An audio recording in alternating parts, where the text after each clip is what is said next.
Welcome back to the Kyle Olson Show. I'm joined now by Giulio Terzi, former Italian foreign minister and ambassador to France, Israel, and the United States. Now, Ambassador, I'm not asking you to wade into U.S. domestic politics, but as you know, we have a presidential election that's coming up in a couple of weeks. Joe Biden has claimed that Donald Trump has hurt America's standing in the world and our allies don't trust us anymore. Would you say that's accurate? Listen, Kyle, it's a great pleasure to talk to you, to talk with your guests and people who are listening. As an Italian, I have a profound respect for the institution of the presidency of the United States, and an elected, very important institution, which is a beacon of freedom and democracy all over the world. And I think that is difficult for a foreigner, especially for somebody who has had a number of experiences and so many contacts and acquaintances in the American system, to jump into the political debate. But what I would like to underline is the fact that this American presidency has obtained remarkable results and gained a lot of respect on issues which are of fundamental national interest for my country and for the Europeans. And I would like to mention, first of all, the situation with China, how to manage a very difficult relation with this enormous country, enormous power that exists in Asia and that is always more aggressive and assertive vis-a-vis Europe and vis-a-vis the United States.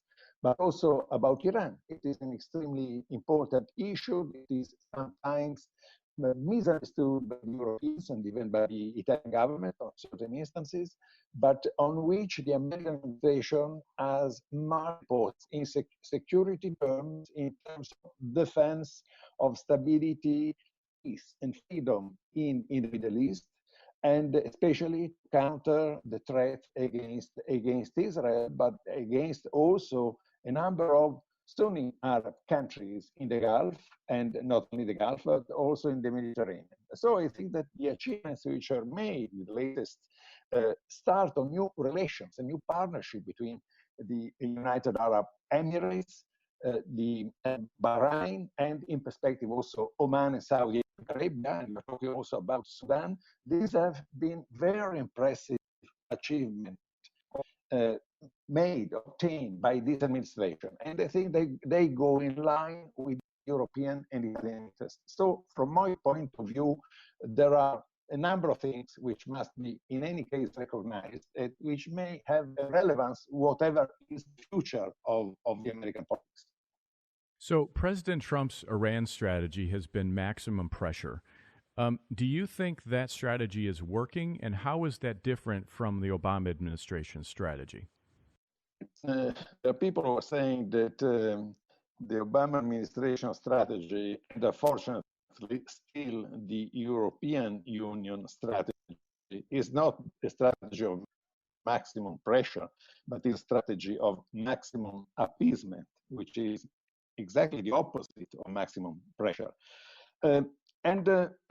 I believe that I'm a strong believer that the Europeans should change its approach and to become more understanding what are the real ground of the American concerns, how the threat the Iranians and all its proxies are posing for the rest of the world, and especially in the region. And the sooner, the better the European is that the Europeans should change their policy.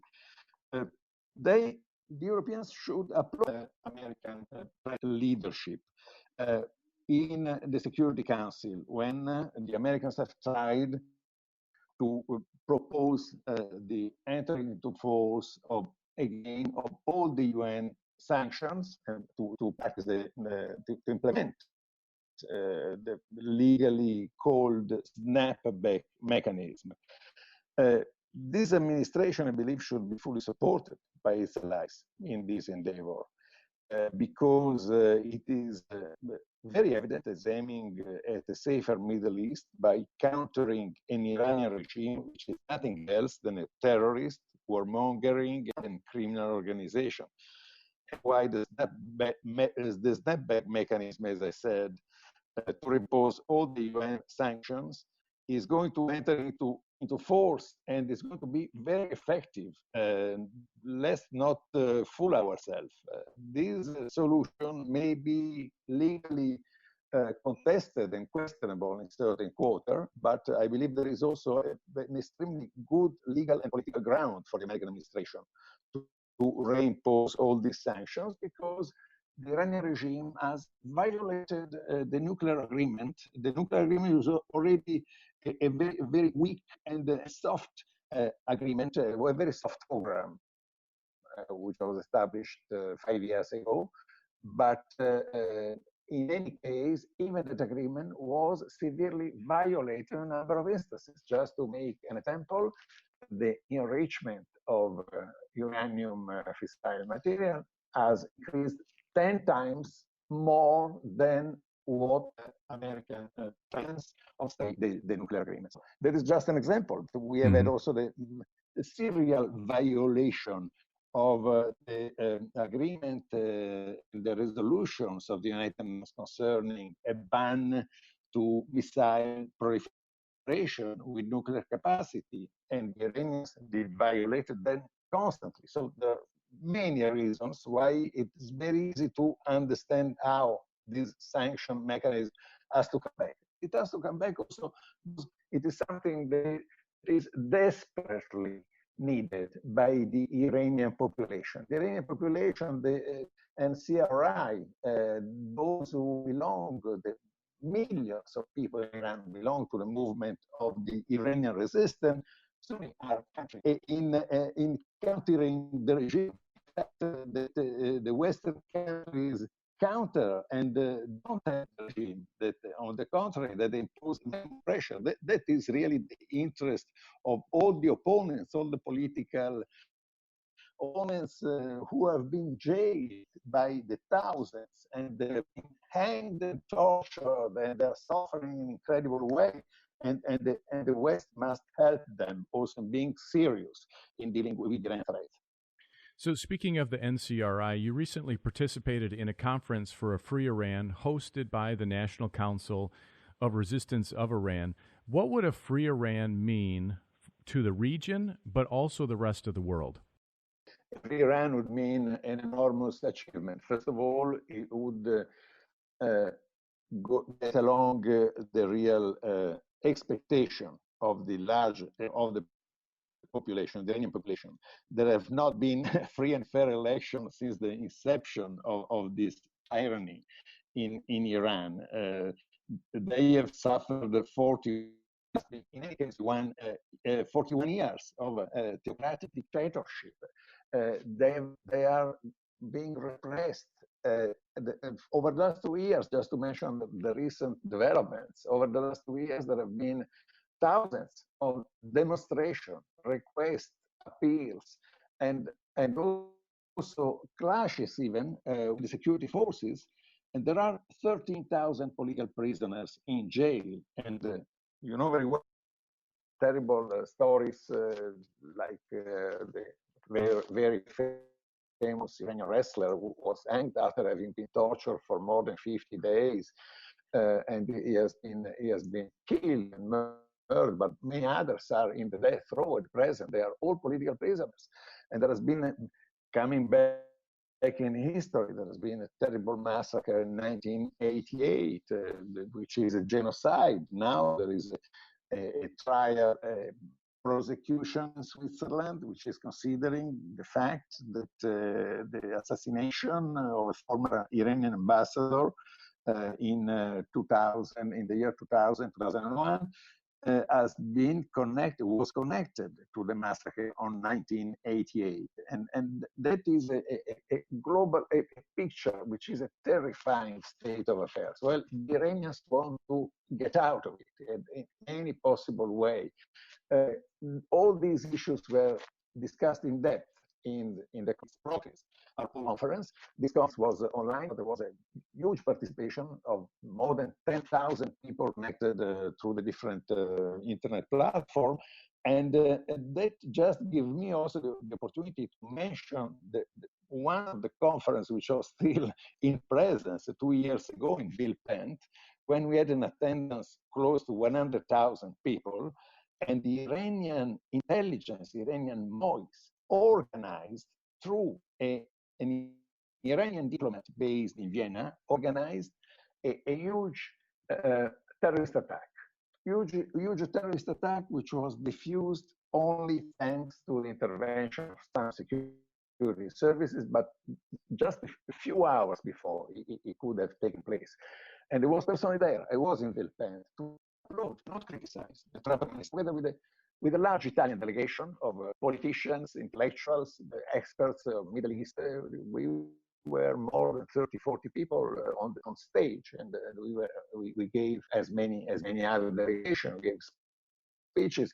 We did risk our life in that situation. The reaction was extremely strong in certain European countries. Unfortunately, in others, like in mine, was soft because nobody wants to annoy too much the Iranian authorities. But there is no doubt that we must become serious. We must start a deterrence policy, which is the only one to try to prevent and diffuse these kind of threats, which have become political refugees in European countries, have been killed by the dozens by Iranian agents. And now the threat is increasing. You see the threats which has been directly launched against President Trump and against the American ambassador in South Africa. These are unspeakable gesture and threats. The international community must become much more serious. Sanction specifically for this reason, and they wonder if an economic blockade of Iran should not be a need message to the country, to the regime, at a certain point. So there, you touched on this, but there's a trial coming up in November for Iranian diplomat Asadollah Assadi. Excuse me. He's accused of plotting to. Yes, he's accused of plotting to bomb an opposition group holding an event in Paris in 2018, which you just said that you had attended. What is the significance of that trial?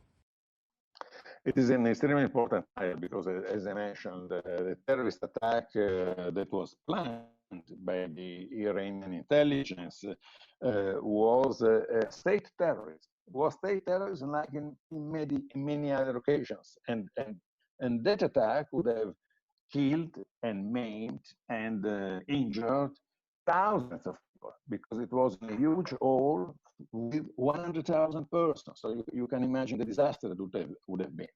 The evidence against Assadi was so strong that over the last 2 years, there has been an enormous amount of pressure by the Iranian government, sending the foreign minister all over the place, sending his voice, and taking any opportunity to try to blackmail